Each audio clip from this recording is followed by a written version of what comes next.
Hello again, I'm back with another clock to restore. If you've seen some of my earlier videos, you've seen this one before, added alongside of a Westclock's alarm clock that I restored. This is also an alarm clock. This is a Seth Thomas. It is the Echo 3E, model number E853007, and my research tells me it was built approximately in 1953. Some features that it does have, it also has the power interruption indicator. And on the back, this one has an intact dial to set the alarm. This is the knob to rotate if you want to choose what time you want the alarm to come on. This is the pull or press to turn the alarm on or off. And the center knob here is to adjust the time. One thing that I don't know is there's a little knob here which is sort of recessed and it doesn't seem to be able to be pressed. I don't know what that is or what it controls. I hope to figure that out once I've opened it up. I received this one in a non-working condition. I'm assuming it's possibly because of the condition of this power cord. It's all frayed and crumbling. There's bare wire exposed, so I'm not even going to try to plug it in until I've opened it up and replaced the power cord. So the first thing that I'm going to look to do, there's 4 screws on the back. I'll take them out and get the case open. I can also point out that it's a walnut case and it has mahogany ends, so the wood's rather nice. And as I said, now we'll open up the back of it. I've noticed that the pull knob for the alarm is larger than the hole underneath it, so before taking out the screws, I need to remove that.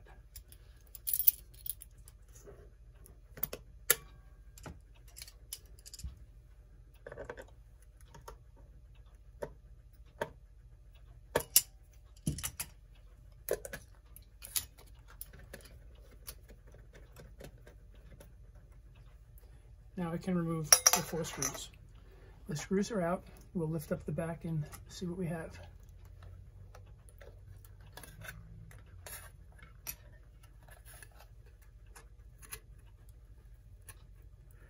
Okay. This definitely looks different from the previous alarm clock that we did. So the next step is going to be to remove the whole housing from the case. There's 4 screws on the inside.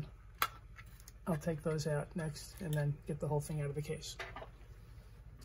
Okay, the screws are out. Let's remove the mechanism.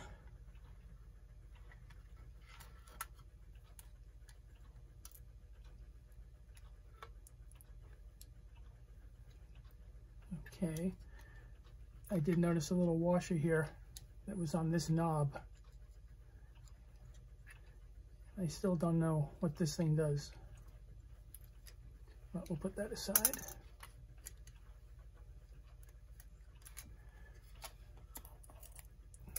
The glass is not glass, it's plastic, but I came across a product last time, Novus 2. This gets scratches out of plastic and it works quite well, so I'll be able to clean this up with that.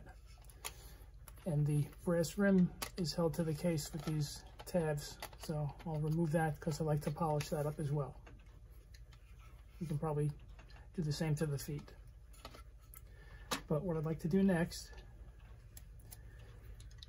is, just to keep them from getting damaged, I'm going to remove the hands.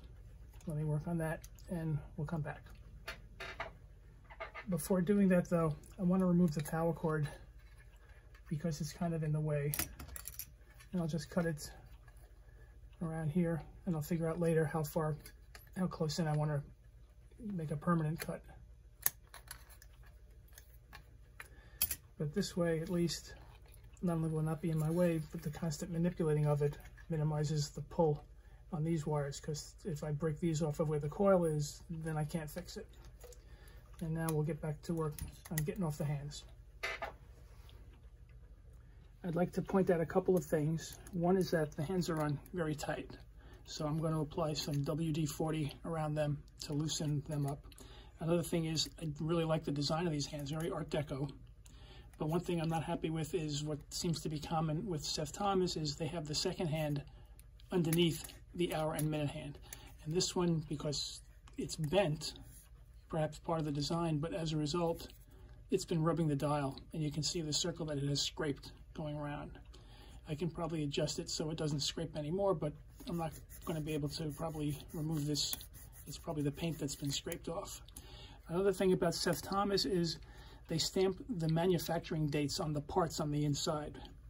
And although my research told me that this clock was made around 1953, I do see numbers over here. I don't know if you can see them or not, but it says 4912, 4912, which says that this part at least was manufactured in December of 1949. So let me apply my WD-40. We'll let this soak a good 5-10 minutes and see if we can get the hands off easily. The hands have been soaking now for about 10 minutes, and I'm going to see if we can pry them off.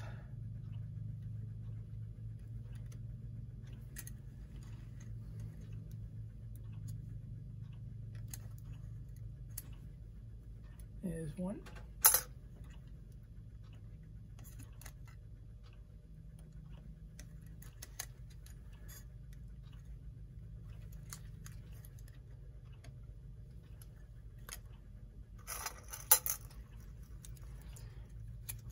And in looking at this one more closely, I'm realizing this is very similar to a previous Seth Thomas alarm clock that I did. And this second hand does not come off.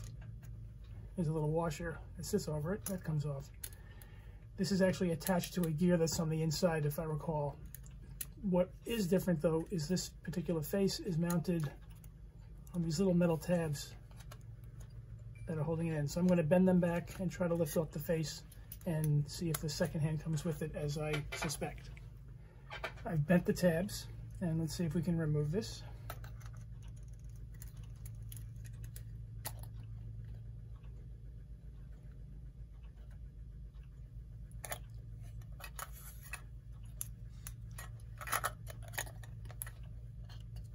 That gear stays here.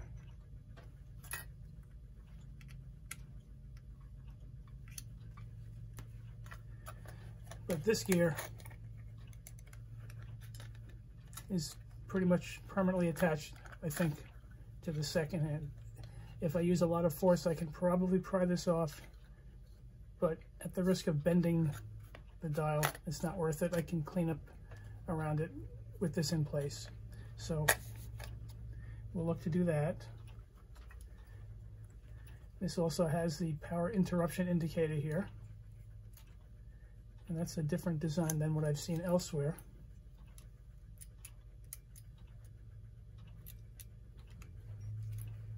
Okay. I think what I'm going to do next is attach a new power cord and see if it actually works.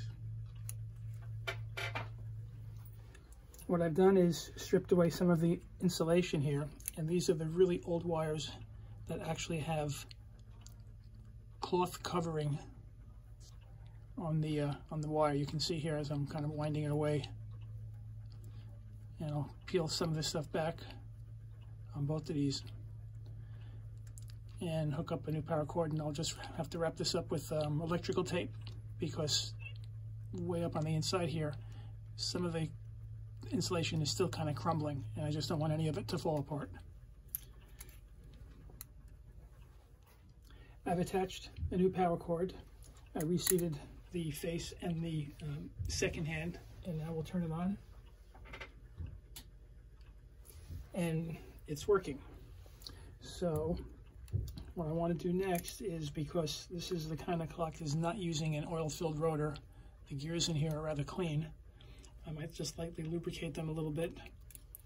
But what I want to do now is clean up the face, the hands, as well as the case, the rim, and the plastic covering.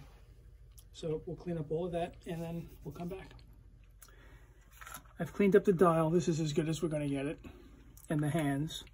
I've lubricated the gears a bit on the inside, and I also can say that this knob that I had no idea what it does, I still have no idea. I think it's just a stem holding the bell assembly to the plate here. The only unusual thing is the fact that there's actually a hole for it on the back of the plate. So I really have no idea why that's there. It doesn't seem to serve any function. I even checked on a previous alarm clock like this that I did, and it has a similar knob, but it's within the inside of the clock. There's no hole accessing it on the plate. Anyway, I removed the brass rim and the plastic cover from the case. I also removed the two metal feet from the case as well. I'm going to polish all of these up, and I'll try to get the scratches out of this plastic. Once all that is completed, I'm just going to reassemble everything. As far as treating the wood, I have a product that's called Howard's Restore Finish. It's a bit of a stain that will hide a lot of the scratches and cracks and whatnot that's in the wood. First I have to just clean up the wood, and then I follow that with a similar product that they make. It's called Howard's Feed and Wax. It's a wax finish that covers it, and it usually gives a pretty nice shine to it. So we will do all of that and come back when I'm ready to put it all back together. Everything is cleaned up, stained, waxed, polished. One interesting thing I discovered is that the plastic glass, once I cleaned it off, I realized that this actually is in fact glass, but it's so thin and lightweight that it feels like plastic.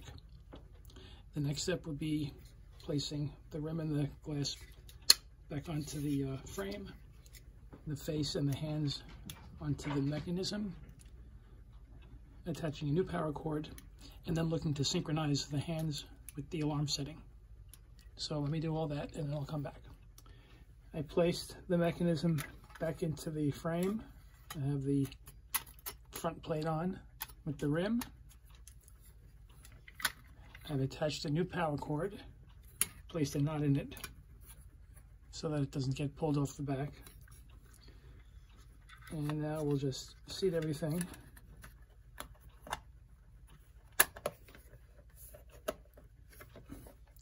Place the 4 screws here and then make sure everything's working. Okay, everything is back together. It's plugged in and it is running, as you can see. I also set the alarm for 5 o'clock, turning the time on the back here. And let's advance the time and see how accurate it is.